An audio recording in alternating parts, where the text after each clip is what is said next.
嗨，大家好，我是躺平叔，今天是2025年12月4号。这一期啊，咱们聊一聊啊，这个新国标電動車啊。我看這個網上啊，這個新國標電動車一亮相就炸鍋了，可以說啊，一片歡樂的海洋啊。我也看了一下啊，這個新國標電動車確實啊，也不能說啊全是糟點啊，這個糟點不能用多來形容。你仔細研究一下這個車啊，那簡直它是反人性的。也就是說啊，把一個電動車能設計成這樣非常不容易，沒有幾十年的功力啊，你做不到這一點。有一種啊，專門給消費者反着來的意思。具體的這個新國標啊，這個網上啊已經這個惡搞的吐槽啊，各種段子非常多。大家看視頻啊。新國標電動車被玩壞了。關於新國標電動車的一些段子和神圖在網上熱傳，比如家長為了合規帶娃，讓孩子平躺在狹小的踏板上；又比如拆掉後座後，孩子以各種高難度姿勢坐在車上。這些畫面啊，看着讓人有點哭笑不得，甚至還有些心酸，引發了大家對新國標電動車設計實用性的廣泛調侃和質疑。大家的調侃反映的是一個實實在在的民生痛點。接送孩子、日常通勤這些最基本的出行需求，如何與新規更好的銜接呢？那些充滿創意的民間智慧背後啊，其實是對更便捷、更安全出行方式的渴望。我們理解大家的困擾，但同時也需要看到新國標背後沉甸甸的初衷：降低車速控制在25公里每小時以內，就是延長了反應時間，減少了衝擊力；控制重量和尺寸，就是讓騎行者更易掌控；強化防火阻燃等安全配置，則是為了最大限度保障生命財產安全。當然，我們也必須正視新規落地後出現的陣痛，如何在堅守安全底線的前提下，更好地回應像親子出行這樣的剛性需求。這考驗着管理的智慧，例如是否有必要進一步研究並規範兒童安全座椅的適配標準，在確保安全的前提下，如何優化車輛的實用性設計。安全與便捷從來不是一道非此即彼的選擇題。大家的調侃是民意的一種表達，它應當成為推動政策不斷完善、尋找更優解的催化劑。專家，你是不是瘋了？就這麼個玩意兒，你敢賣4000？這都已經開放3胎了，你不給多造2個座椅就算了，怎麼還減了嘞？哦，我明白了，前2年叫我們把閒置的房子租出去是你們吧？讓老百姓用私家車跑網約車也是你們吧？最近忽悠大學生付費上班攢經驗還是你們吧？我們普通老百姓是跑你家祖墳了還是怎麼着？到底多大仇多大的怨呢？明明我們身上已經沒有毛了，你還要硬薅啊？賣的貴也就算了，座位還縮水，座位縮水也就算了，充電器也沒地方放，充電器沒地方放也算了，這個座位弄成鐵的，你又是幾個意思啊？勸你們長點心吧，別再出來坑人了。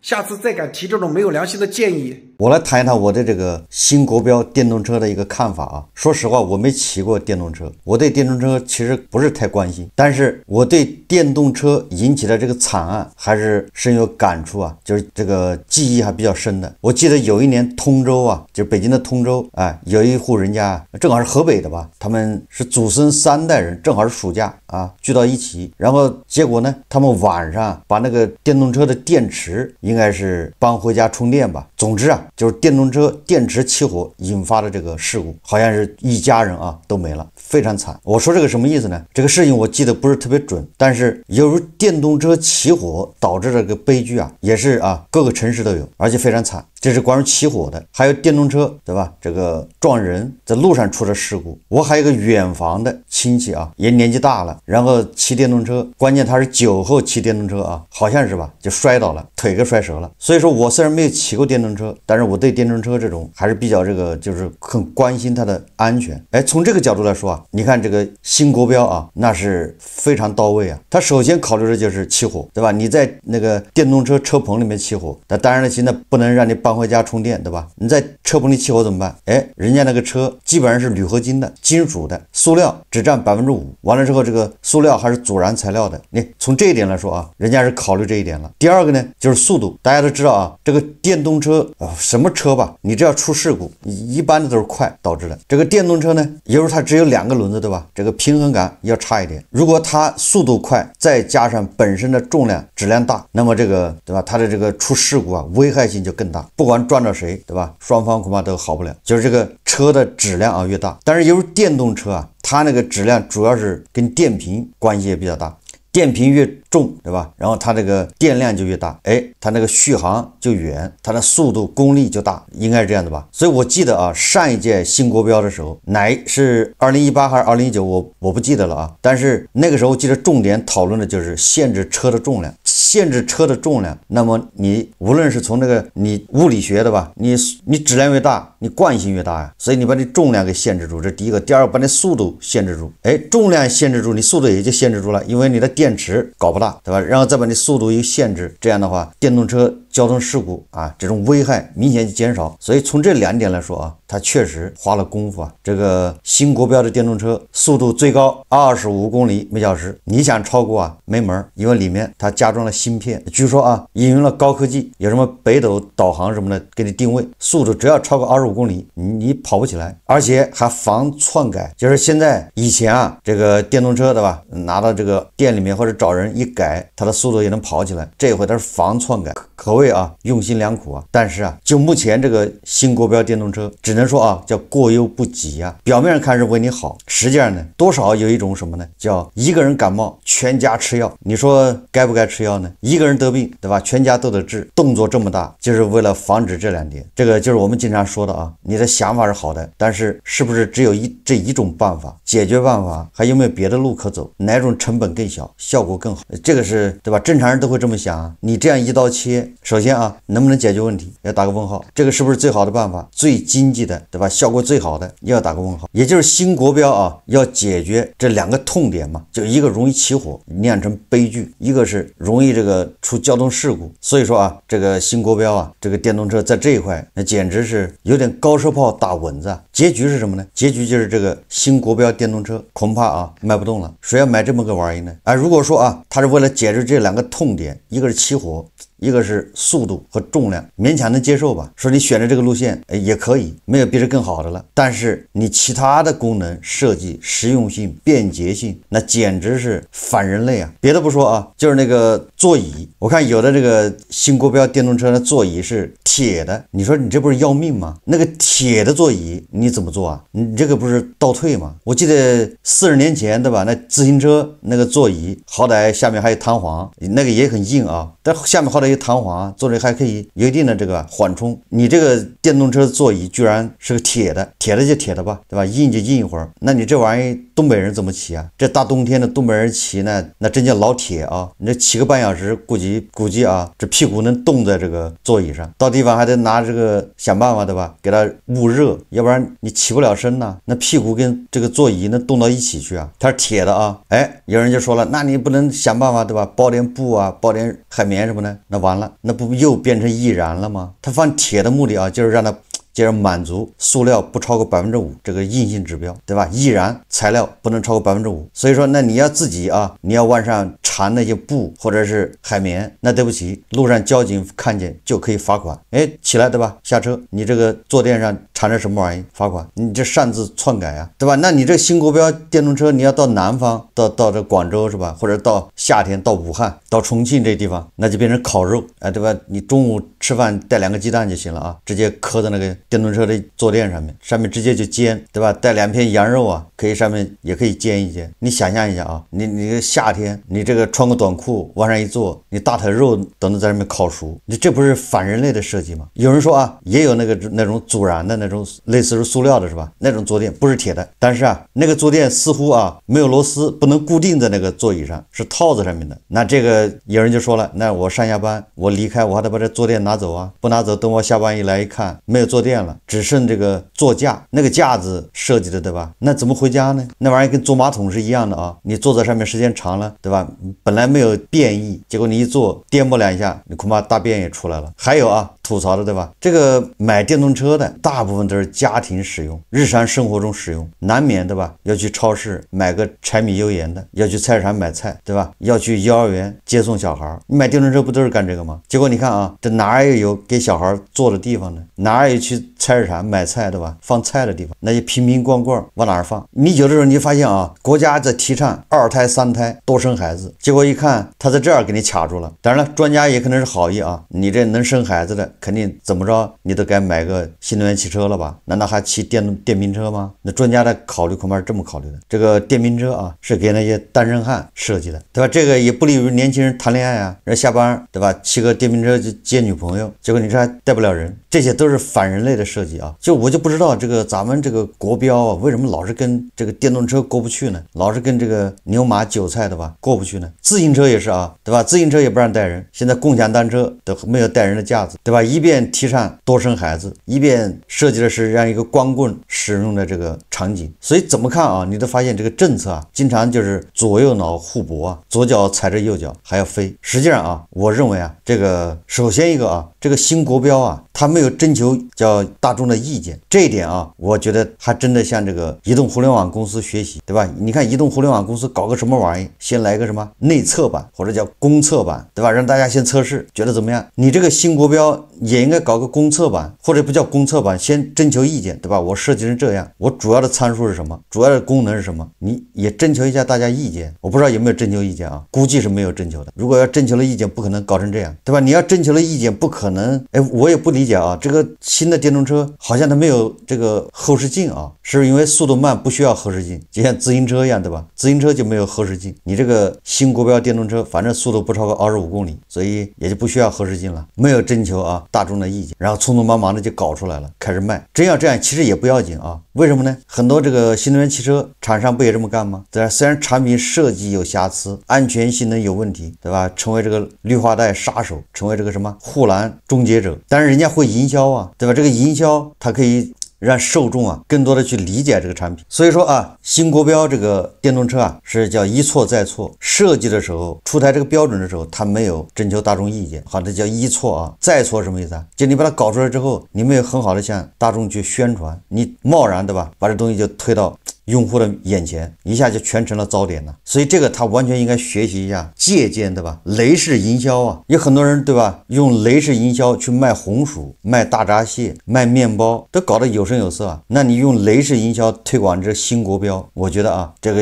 至少算得上是亡羊補牢吧，猶為未晚。比如說啊，要用雷式語言呢介紹這個新國標，對吧？上來先來一個 IOAK， 你們知道嗎？2025年9月1號，史上最嚴的 GB17761。2024新國標正式落地，舊的2018版國標從12月1日起全面禁售，對吧？這不是在卡脖子，而是在守護咱們出行安全。作為玩家，也就是廠家啊，從來不怕規則，我們直接擁抱它，讓產品更牛。來，我用數據和實測給你們扒一扒新舊國標硬核差距，不是 PPT 吹牛，是實驗室實錘。首先是速度控制，從限速到智能斷電，安全翻倍。2018版舊國標最高設計車速25公里每小時，但超速了它還能偷偷跑，很多人改裝後飆到40公里每小時，剎不住就出大事。用數據說話，超速不合格率超過 34%， 事故率直線上升。新國標就不一樣了啊，還是25公里每小時上限，但牛逼的地方是超過25公里每小時，電動機自動切斷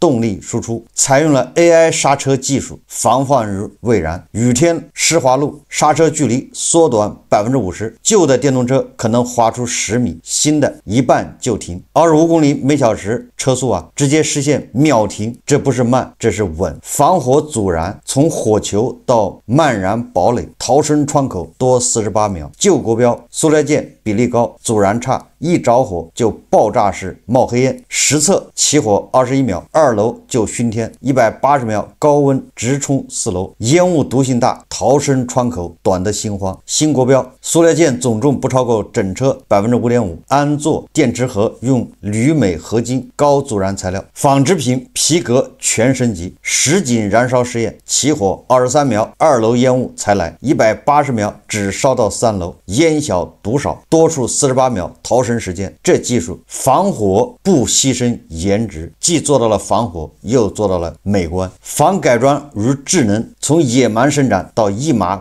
空管。舊國標啊，改裝亂象多，加大電池，解限速，隱患堆積如山。新國標一車一池，一充一碼互認，二維碼就是身份證，改了就跑不動。電機加了空載反電動式和扭矩限制，凡篡改硬件鎖死。關鍵這個車啊，還強制北斗定位，丟了直接找回。買了這個車啊，不要怕丟。新國標啊，不是緊箍咒，是護身符，它讓電動車從街頭殺手變智能夥伴，事故率預計降30%以上。多借鑑一下啊，雷士營銷啊，這樣讓消費者更加了解這種新國標的電動車。那不能說它一點優點都沒有啊，但是啊，它的糟點更多。你優點再多啊，它不實用怎麼辦？當然了，為了這些優點啊，還是消費者買單。这個每輛車啊，同比啊漲了大概1000塊，為你好，你來買單沒毛病，不需要經過你同意啊，專家就這麼定了。所以有很多網友說啊，設計這個新國標的專家自己從來不騎電動車，那就跟我一樣，你讓這些專家去設計啊，制定國標。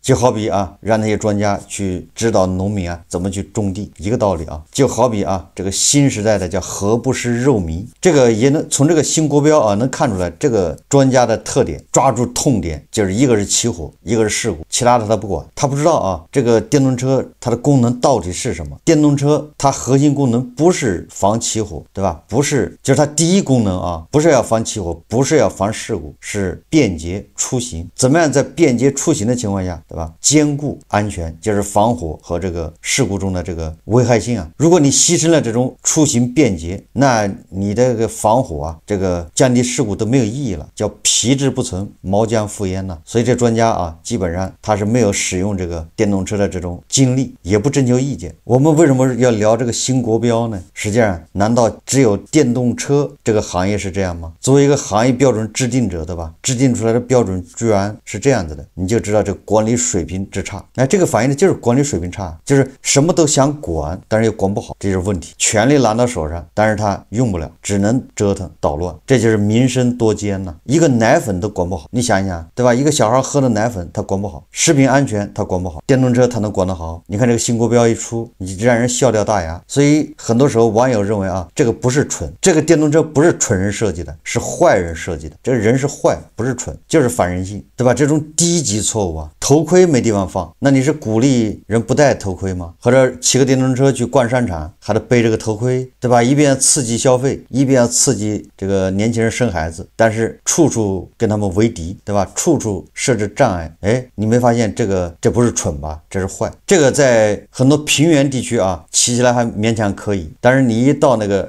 坡地多的城市啊，比如重慶，對吧？山城，還有一些城市啊，你需要上橋的，這個車恐怕都幫不了你啊，到時候成了累赘。對不起，你騎到一半下了推。據說啊，這個車只有一個檔位。還有人說啊，這些專家專門給那些外賣騎手過不去，這個車要用來送外賣，怎麼送呢？每接10單啊，20單的就要去充電。專家啊，脫離群眾太久。新國標是不是體現了清場式遙遙領先？一邊啊是要保民生，要提高這個老百姓的幸福感，一邊是直戳民生啊痛點，這就是左右手互搏啊，所以確實是一個盛世景象。你都感覺好像是一個感統失調的孩子原地打轉，既管不好，也不能交給市場，出現這麼個怪現狀，實在不行啊，還是取締這個電動車吧，不要讓人笑話了。這個新國標電動車強制推出，那過去的電動車，對吧？很多就得淘汰，又是大量的社會財富浪費。新的車我估計是賣不出去啊，你說誰會買呢？有網友說啊，這是哪家少爺投資的這個共享電動自行車產能過剩。哎，你仔細看一看啊，這個新國標電動車實際上它就是像極了啊共享電動車的這種標準。這不是蠢啊，這是壞。我們都知道啊，管不好，但是沒想到啊會如此不堪，會差到這種程度，這個對吧？超出了大家的想象啊。怎麼補救呢？實際上啊，建議讓參與制定這個新國標的人呢，這些專家啊，騎着這樣的電動車，東北、武漢、重慶、廣州這些地方啊，騎上半年，然後讓他們再寫個總結報告，沒毛病啊。己所不欲啊，勿施於人，就像那個奶粉一樣的啊，就像食品安全一樣的。你要想把食品安全搞好，你就讓他也制定食品安全或者監管食品安全的人跟你吃一樣的，他就能管得好，對吧？這個新國標電動車，你要想讓他設計的好，你讓他自己先骑半年。年，讓他再想辦法改，制定規則讓別人遵守，對吧？為別人制定規則，自己不用遵守的，對吧？自己不用，那這樣的人他能制定什麼好規則呢？就像那個分蛋糕的人，對吧？分配財富的人，他不創造財富，然後他分配，那你說他能公平嗎？能公正嗎？道理都一樣啊。所以說這樣的笑話啊，恐怕也只有在這個神奇的大地上才能一而再再而三的上演。好，這期節目啊，咱們就聊到這裡，感謝大家收看。如果喜歡我的節目，歡迎訂閱轉發，也可以在下方留言評論，謝謝大家。